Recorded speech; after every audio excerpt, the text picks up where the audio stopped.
Welcome back to the fifth session of Civics class.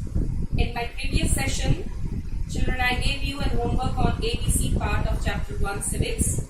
I hope so. You have done the assignment. Please verify the answers. I am going to give you the answers in your WhatsApp group, and please verify your answers, whatever you have written from there. Today in this session, we are going to discuss about the questions of D part, that is brief questions, and E part, long questions. So let's come to the D part, short questions. First question is, cite any 3 examples to prove that our constitution is quite dynamic. Dynamic means it can be changed time to time. So these are the examples: nationalization of banks, right to education as a fundamental right, reservation for OBCS. There are also more examples: information, right to information. But only 3 examples have been asked, so you write these 3 examples. Now the next question. Identify any 3 provisions which makes the Constitution of India rigid as well as flexible.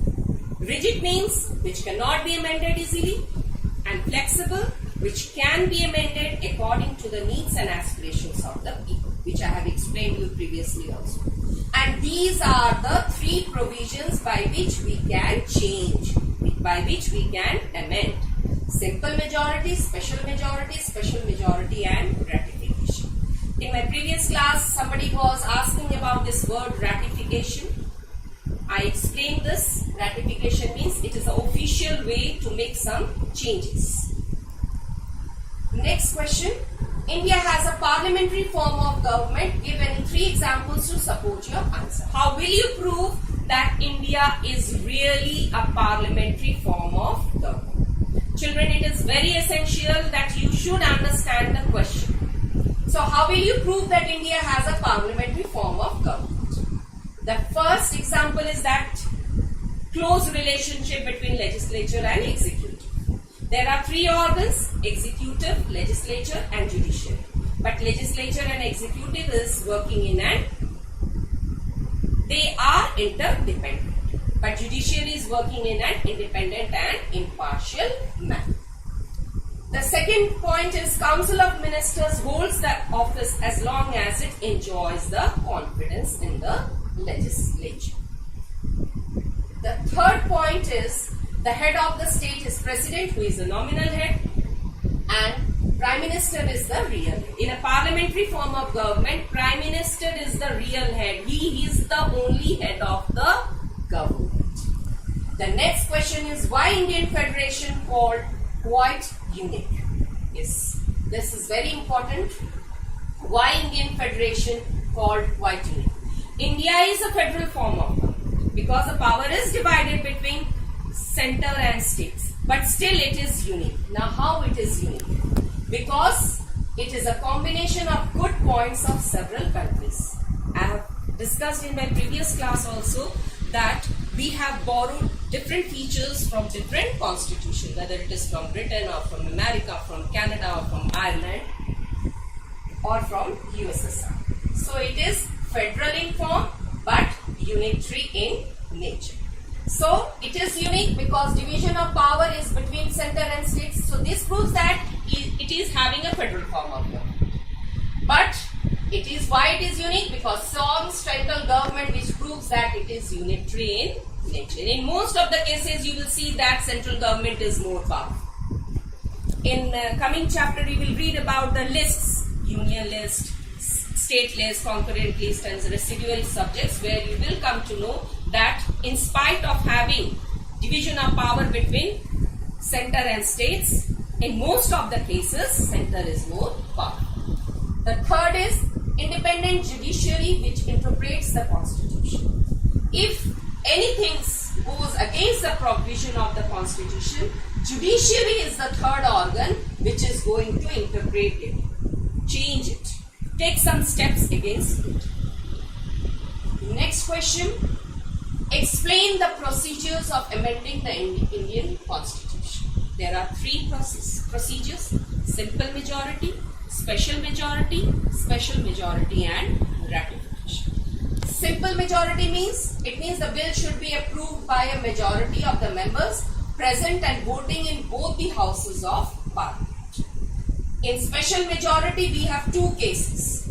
One is absolute majority of total membership, and the second is 2/3 majority of the members present and voting. The third procedure is special majority and ratification.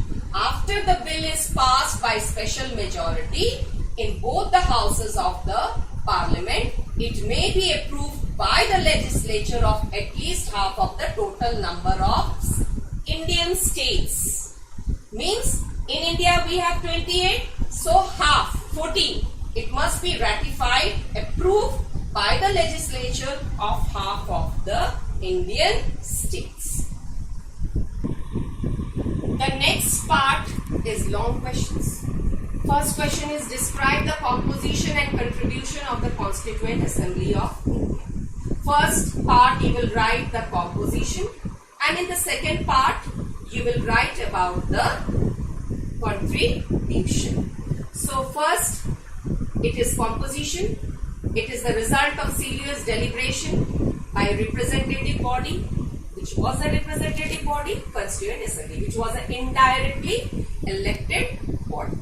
The assembly included these personalities: Dr. Bhimrao Ambedkar, Rajendra Prasad, Jawaharlal Nehru,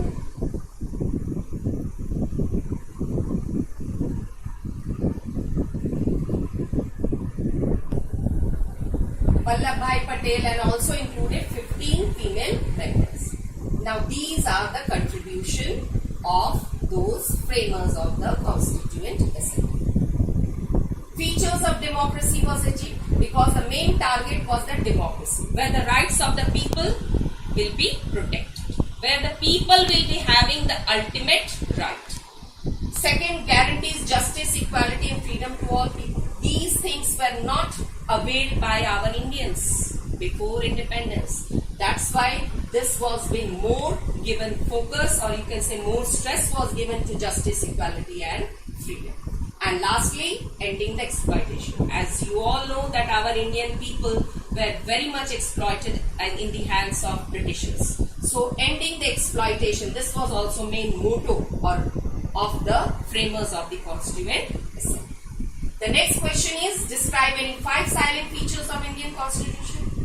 Previously also I have explained you number of features: unique, lengthiest, written, rigid, flexible, unitary and federal, parliamentary form of government. So here we are going to write the 5 features. The first is lengthiest. It is divided into 22 parts, 395 articles and 12 schedules.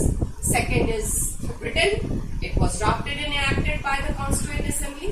It was indirectly elected. Third is rigid and flexible. Rigid means which cannot be amended. Flexible, which can be amended because it is progressive in nature. Next feature is universal adult franchise. You have read previously also in 6 and 7 that above 18 years of age, every citizen of India is entitled to vote without any discrimination on any grounds. Whether it should not be discriminated on the grounds of caste, color, creed, sex or religion. And the last feature is parliamentary form of government. Close relationship between legislature and executive. The Council of Ministers holds office as long as it enjoys the confidence. And the third point of parliamentary form of government is the head of the state is president, who is a nominal head, and the prime minister is the real head. Next question, 5 purposes which the Constitution of India serves towards strengthening democracy. Means what are the purposes by which we can make our democracy strong, strengthen one. First, it defines the nature of the political system of our country. Second, certain rights are guaranteed which is based on equality with the aim to establish social, political and economic justice. This point means that certain rights are being given which will be based on equality. Our first fundamental right is right to equality. Why? So that no any type of exploitation takes place and every people should get justice socially. politically and economically. Next purpose, it guards our national interest. Our first focus is on our country's interest. So it guards our national interest. It also ensures that majority does not dominate the minorities. In our country, we have number of minority groups: Muslims, Christians, Jains, Buddhism, etc. Buddhists. But the majority should not dominate the minorities. That's why that type of constitution has been. The last purpose is lays down certain rules and regulations to safeguard against misuse of power.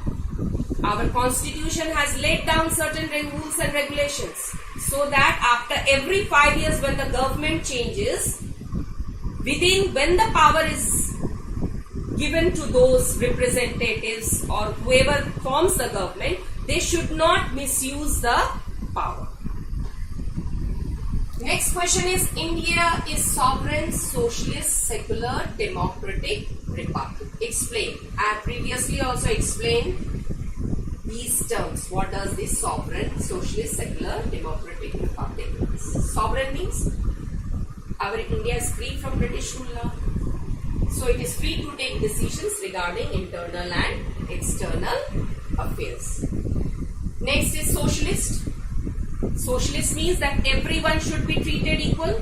No discrimination should take place because the aim is to end exploitation. Secular.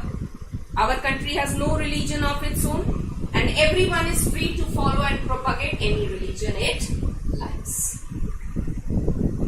Democratic. Ultimate, the power is in the hands of people. The people are giving vote, electing their representatives, and those representatives forms the government. So they are running the government on behalf of people. So the supreme power is vested in the hands of people. Republic means it is not a hereditary post. The head of the state is elected by the people. The last question, why do some people say that India is federation with unitary features? Explain with the help of 5 constitutional provisions. As I have told you earlier also that India has a federal form of government. There is a power division between center and state. But in most of the cases, or we can say that it is unitary in nature. So how we will prove this? That means we have to find out in the constitutional provisions those features, or you can say those examples which will prove the above statement. The first is powerful central government. In most of the cases, we will see that our government, central government is more powerful. Second is single citizenship. Whether we live in Maharashtra, whether we live in Bihar, we always have a single citizenship. We always say that we are Indians. Whereas in America and Australia, we have dual citizenship. Division of power between center and state, but Parliament has full control over union list, which has more subjects and important ones, as well as residuary powers vest with the center.